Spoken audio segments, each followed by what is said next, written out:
श्रील प्रभुपाद की जय, गुरु गौरांग की जय। कल के सत्र में हमने सुना था आंध्रपूर्ण किस प्रकार से अपने गुरु रामानुजाचार्य की सेवा में समर्पित होते हैं। भगवान रंगनाथ की शोभा यात्रा निकलती है तब भी वह उन्हें देखने नहीं जाते। अपने गुरु की सेवा में लगे रहने के कारण, दर्शन भगवान का न होने के कारण तब भी उनको गुरु की कृपा प्राप्त होती है। उसके पश्चात में श्री शैल में अनंताचार्य जो रामानुजाचार्य की इच्छा से वहाँ पर एक सुंदर झील का निर्माण करते हैं अपनी पत्नी की सहायता के द्वारा। और उसके पश्चात एक पवित्र ब्राह्मण जो रामानुजाचार्य के पास में आते हैं और कहते हैं कि मैं आपकी क्या सेवा कर सकता हूँ।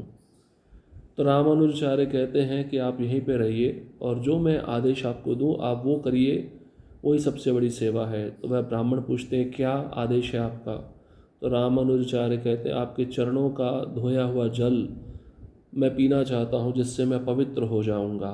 तो ब्राह्मण इस बात को स्वीकार नहीं करते, लेकिन अपने चरणों का धोया हुआ जल वह रामानुजाचार्य को प्रदान करते हैं जिससे वे अपने सिर पे उस जल को छिड़क सकें। तो रामानुजाचार्य रोज़ कावेरी नदी के तट पर स्नान करने जाते थे। स्नान करने के पश्चात वह लौटते थे उस ब्राह्मण के पास, जो ब्राह्मण अपने धोए हुए चरणों का जल उनको प्रदान करता था। एक दिन रामानुजाचार्य और उनके शिष्य एक गृहस्थ भक्त के यहाँ प्रसाद ग्रहण करने के लिए गए। वहाँ पर भगवान की इतनी सुंदर कथा और चर्चा होने लगी कि किसी को पता ही नहीं चला कि रात्रि इतनी जल्दी हो गई। अब देर से आश्रम में लौटने के बाद उन्होंने देखा वही ब्राह्मण जाग रहा है। और जागने का कारण क्या है? अपनी सेवा गुरु को प्रदान करना। तो इस प्रकार से यतिराज रामानुजाचार्य उस ब्राह्मण को गले लगा लिए और कहा कि आप एक अद्भुत भक्त हैं, आप भगवान के पूर्ण सेवक हैं, सेवा के विचारों में आप लीन रहते हैं। और जल जो उन्होंने ग्रहण किया उस ब्राह्मण से अपने सिर पे छिड़का और दूसरे शिष्यों को भी अर्पण किया। विग्रहों की स्थापना। जब उन्हें ज्ञात हुआ कि रामानुजाचार्य उन्हें छोड़कर श्रीरंगम लौटने वाले हैं तो यादवाद्री के सभी भक्त उनके विरह की संभावना से बहुत दुखी थे। जब उन्होंने अपनी पीड़ा उनके सामने प्रस्तुत की, यतिराज ने स्वयं की पत्थर की मूर्ति बनाने की अनुमति दी। अब यादवाद्री गांव से रामानुजाचार्य निकलकर श्रीरंगम की ओर जाने चाहते थे। ये समाचार जब यादवाद्री निवासियों को पता चला तो उनको लगा कि रामानुजाचार्य हमसे दूर चले जाएंगे, दूर जाने पर हमें उनका विरह महसूस होगा। तो सभी निवासी रामानुजाचार्य के पास में आकर अपनी पीड़ा, अपनी इच्छा को व्यक्त किए कि आप मत जाइए, आपके विरह में हम जी नहीं सकेंगे। तो यतिराज रामानुजाचार्य स्वयं की पत्थर की मूर्ति बनाने की अनुमति उन यादवाद्री गांव के निवासियों को दे देते हैं कि मेरे विरह में जब मैं यहाँ पे उपस्थित नहीं रहूँगा तो आप एक पत्थर की मूर्ति मेरे जैसा बनाकर वहाँ पे आप स्थापित कर सकते हैं। जब यह पूर्ण हो गया तो उन्होंने उनसे कहा, जब आप मुझसे अलग होने के कारण दुख महसूस कर रहे हो तो आप इस मूर्ति के सामने आएंगे तो यहाँ इस रूप का ध्यान करने से आपका दुख दूर हो जाएगा। तो कारण क्या था? रामानुजाचार्य अपनी मूर्ति पत्थर की वहाँ पे स्थापित क्यों कराना चाहते थे? एक तो गांव वालों का दुख था कि विरह के कारण हमें रामानुजाचार्य का संग प्राप्त नहीं हो पाएगा, और दूसरा उन्होंने कहा अगर कभी भी आपको दुख महसूस हो तो आप मेरी इस पत्थर की मूर्ति के सामने जब आएंगे तो आपका सारा दुख दूर हो जाएगा। उसी प्रकार से प्रभुपाद जी ने भी अपने विग्रह हर मंदिर में स्थापित किए हैं, और कारण यही है कि जब हम प्रभुपाद को प्रणाम करते हैं, प्रभुपाद के सामने हाथ जोड़कर खड़े होते हैं, प्रार्थना करते तो हमारा सारा दुख दूर हो जाता है। प्रभुपाद जी अपने विग्रह के माध्यम से उन सभी भक्तों का दुख हर लेते हैं। लगभग उसी समय रामानुज की जन्मस्थली भूतपुरी के भक्तों ने भी अपने गुरु का एक विग्रह बनाया। और उचित वैदिक अनुष्ठानों के अनुसार राम मंदिर में स्थापित कर दिया। जब यतिराज ने यह सब सुना तो उन्होंने आंसू बहाए और कहा, भूतपुरी के लोगों ने न मुझे ऐसे प्रेम और भक्ति से अपना बंदी बना लिया है जो वे मुझे निरंतर देते हैं। तो ये बात जब फैलने लगी, यादवाद्री गांव के लोगों ने रामानुजाचार्य के पत्थर का एक मूर्ति बनाया है और उसके सामने जब वे जाते हैं, अपना दुख व्यक्त करते हैं तो दुख दूर हो जाता है। तो ये बात फैलते फैलते भूतपुरी में पहुंची, जहाँ पर रामानुजाचार्य जन्म लिए थे।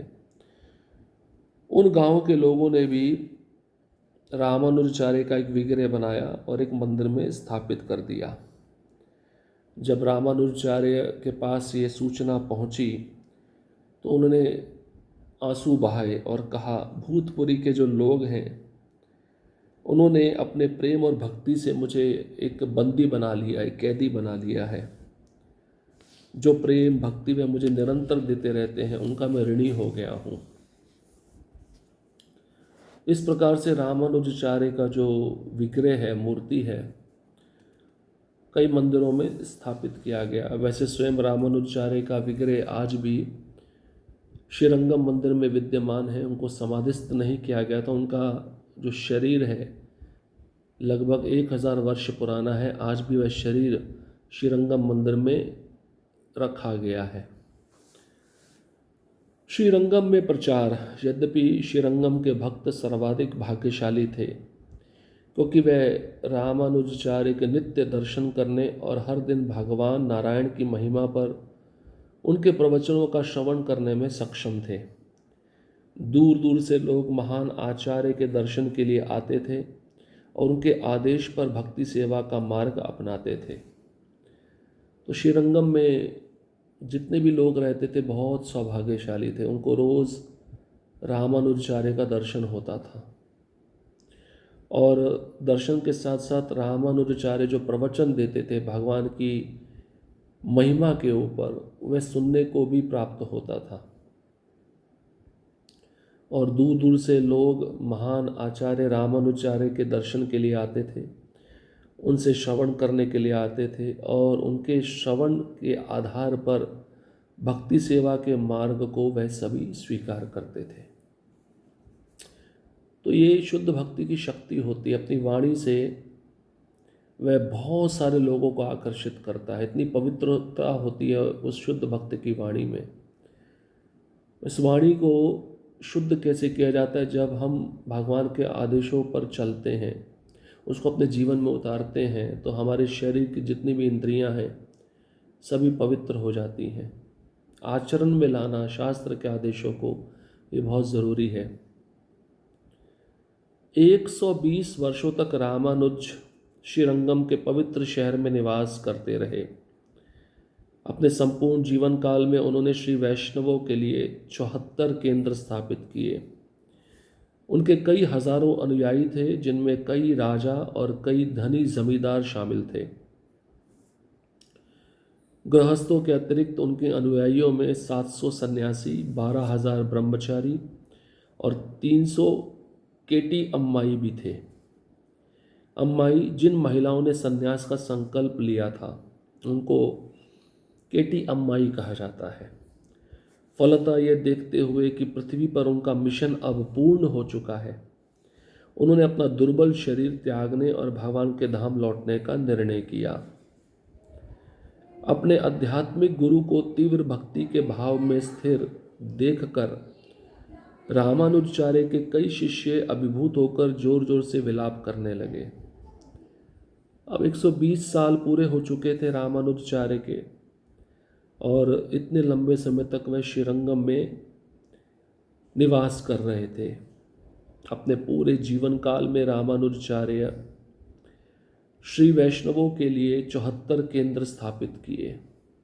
जैसे भक्ति सिद्धांत सरस्वती ठाकुर महाराज 108 गौड़ीय मठ स्थापित किए, 108 नहीं क्षमा करें 64 गौड़ीय मठ स्थापित किए। ऐसे ही रामानुजाचार्य श्री वैष्णवों के लिए 74 केंद्र स्थापित किए। और इस दरमियान रामानुजाचार्य के कई हजारों शिष्य बने। उनमें से कई राजा शिष्य बने, कई बड़े बड़े धनी जमींदार शिष्य बने। तो कुल गृहस्थों की संख्या रामानुजाचार्य के शिष्य के रूप में बहुत सारी थी।